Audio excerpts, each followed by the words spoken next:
3-pounder, easy spot on the Colorado Blade. Look at that. Hello guys, and welcome back to Fisherman Huddle. I'm your boy, the Nature Boy here. Thank you guys for joining me for another episode, a very informative episode where I'm going to get really into the mindset of bass fishermen and the type of preparation we do when we go out and bass.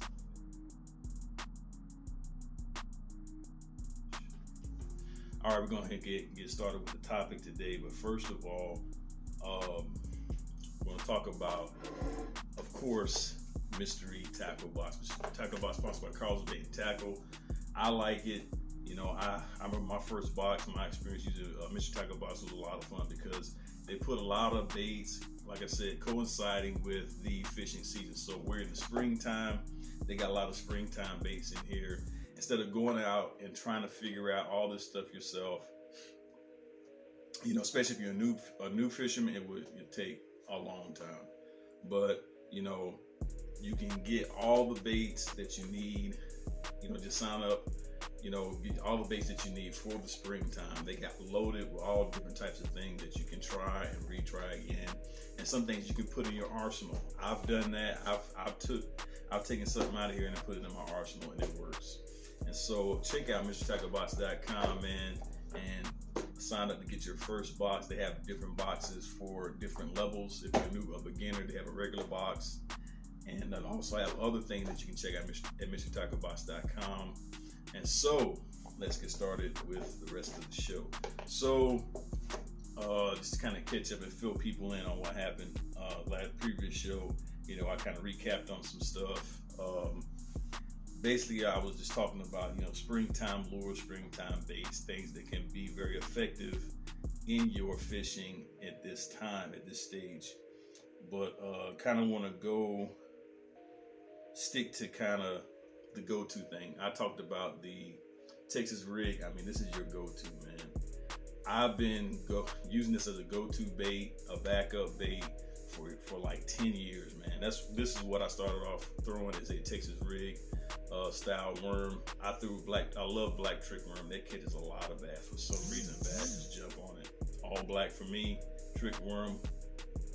I used a regular Texas rig hook, but I've really switched up to this kind of style open out hook.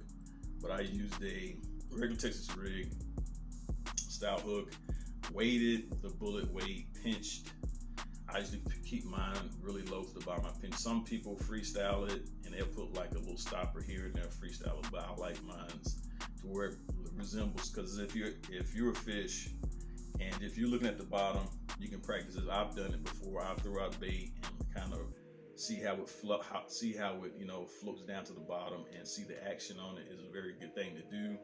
To see your action, to see how much action you can put into it, so it can look more realistic and not look like weird. So if you're not really paying attention, you're just throwing your bait out there, and the water is really rocky, or you don't have the right amount of weight on it, your bait can float, and the fish is like, "What is that?" Or if you have a weight on, if you're not moving it correctly, if you bounce too much, your bait can do all kind of weird stuff if you're not really paying attention. So that's very important, visuals for fish, because they're used to looking at real stuff and they say, okay, that's a eatable fish. That fish is wounded, or that worm looks juicy, it's moving right. And if they see something out of whack and not moving in a realistic way, they're not going to hit it. Or if they're just hungry, they'll hit one of these right here, just like this stuff floating all over the place. They'll hit it if they're just hungry, man. You know, so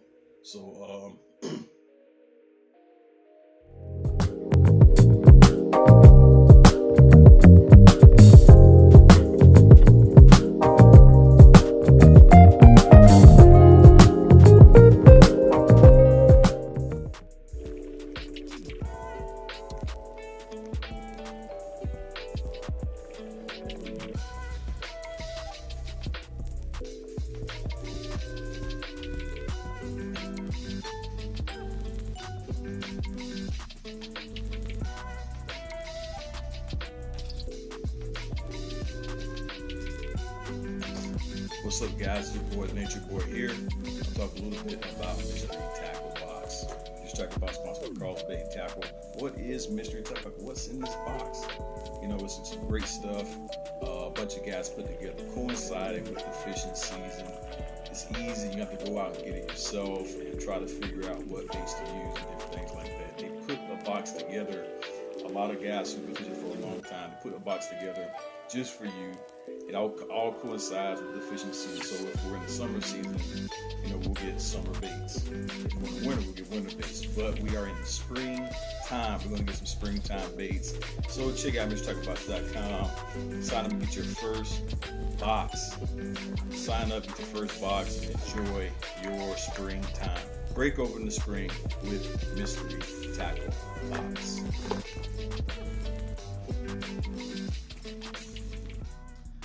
I use Texas rig as a go-to bait, man, for such a long time. I've caught a lot of my big fish. I actually caught a bowfin on a rainbow black purple 6-6 worm, you know, trick worm, and it was weird catching a bowfin on a worm, you know. So Texas rig, a good way to catch a lot of fish if you're, you know, a experienced bass fisherman. I would always have one of these, a Texas rig style drop shot or net rig or something, Texas rig or something on as a backup bait, because if you miss that fish, or if you're throwing a jerk bait or lipless crankbait or a square bill or Colorado blade, you miss that fish, you can always go back over it and catch it with a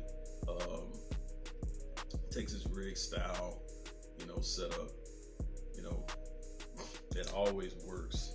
So,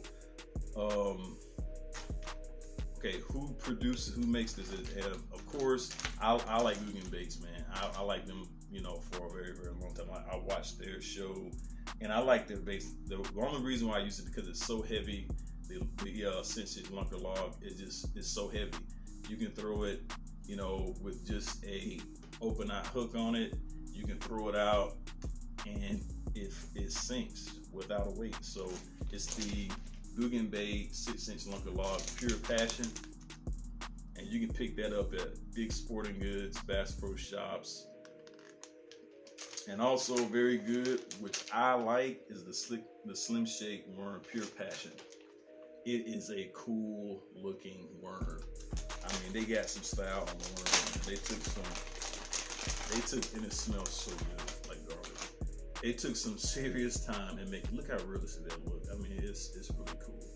It's like a little grub or something, but I mean, they put a lot of effort in making a worm look this good. So, we got that now. So that's important to have that in your arsenal, and that's kind of the mindset as well. You know, also that mindset is developed if you're a strong person, strong-willed person. Fishing is very good for you if you're strong-willed, and you're a very patient person, and you like challenges and you don't mind the work. It's a perfect fit for you. If you're a hard worker, it's a perfect fit for you. But if you're the opposite, you can learn a lot of stuff. If you're not a very patient person, hey, you can think about, okay, I'm gonna catch this big fish. But usually, man, that type of personality works very good with bass fishing, because I have that personality. You know, I'm a patient person. I can sit back and wait. I have that, you know, drive and a very, very big confidence level. And so me and fishing go hand in hand with sports. I have that kind of background. That's been kind of my life, and I just kind of coincided with fishing. I became really, really good at it in a short period of time. You know, hard work, a strong work ethic, and they're willing to do anything to be successful in something. You know, it goes a long way, and that can reflect in every area of life. And you can take that, and especially if you're an athlete, sports, and you have that background, that hard-working background anyway. You know, if you apply fishing to it, you're gonna be successful with it. But if you don't have those qualities, you can learn those qualities, man. And you can just keep in the back of your mind, okay, I'm a fisherman. This is what I want to do, and I'm gonna go out and catch a fish. You have that mentality. I'm gonna catch something that really helps, because there are dry days in bass fishing. There really is, and there are as a bass fish, we take everything and learn from it. If we go out and fish for like 3 hours, we catch absolutely nothing. We're doing something wrong. It's not the fish. We're doing something wrong. We need to switch up our game and figure out what we're going to do. And that usually comes with the mindset and everything, and just learning and getting down your rod and stuff like that.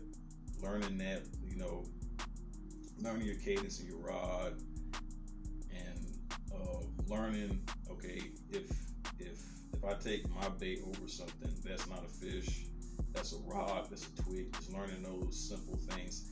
That bass fishing is all about learning the fundamentals, getting the fundamentals down. That's what any sport, because this is a sport. You get the fundamentals down, and you have that drive and go get it, will work hard. You can rack up on some serious fish. I want to talk a little briefly about. I don't have that much time, but to talk briefly about, like, when you're out. I use example, like, you see a lot of these pro guys that go out and they just know what to do, know what to throw, know the type of lures and all that kind of stuff. It all comes with, I talked a little bit about it, if you're at a new spot or if you're a new fisherman, what to look for, what type of signs to look for. I talked a tiny bit about it, but if there's a big log in the middle, if it looks out of place, that's where the fish are. But most definitely, bass like cover. If you put a giant lid about the size of this table in the middle of water, all of that's going to flock to that. The best time to fish is in the morning. That's when they're hungry, and toward the kind of the midday, they'll get a little snack or something like that. All depends on the fish, how big they are. And the feeding times are most definitely in the mornings and at night, the fishing times. I say about 6 in the morning. Some fish start earlier than that. And like I said, anything that's out of whack, like if this top of this was in the water, all the fish would flock to it.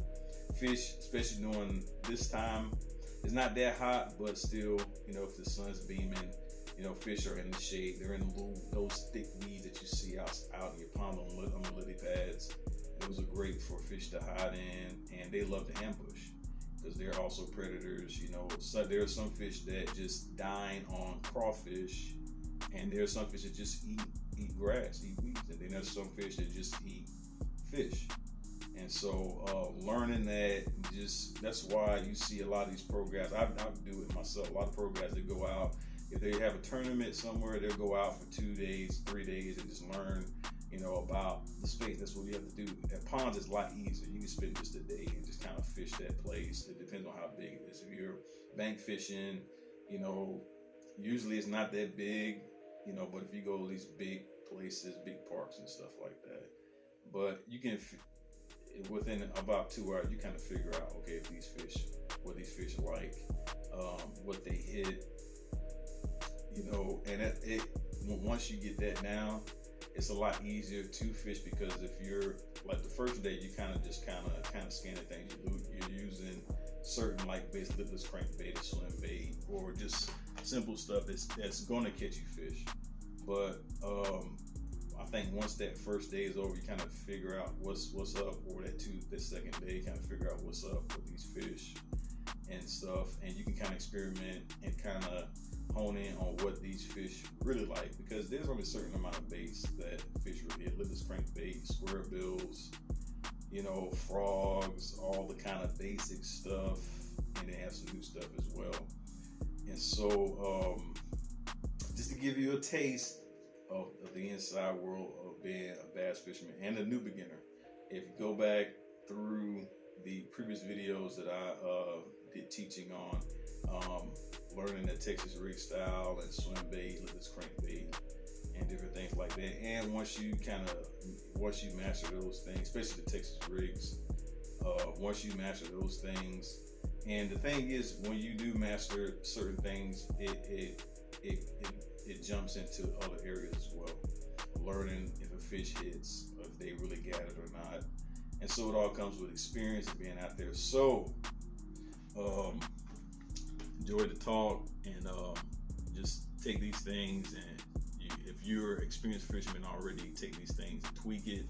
If you're a new beginner, go out and have fun. And don't forget to check out MrTigerBox.com. Check the other guys out as well. Get your box.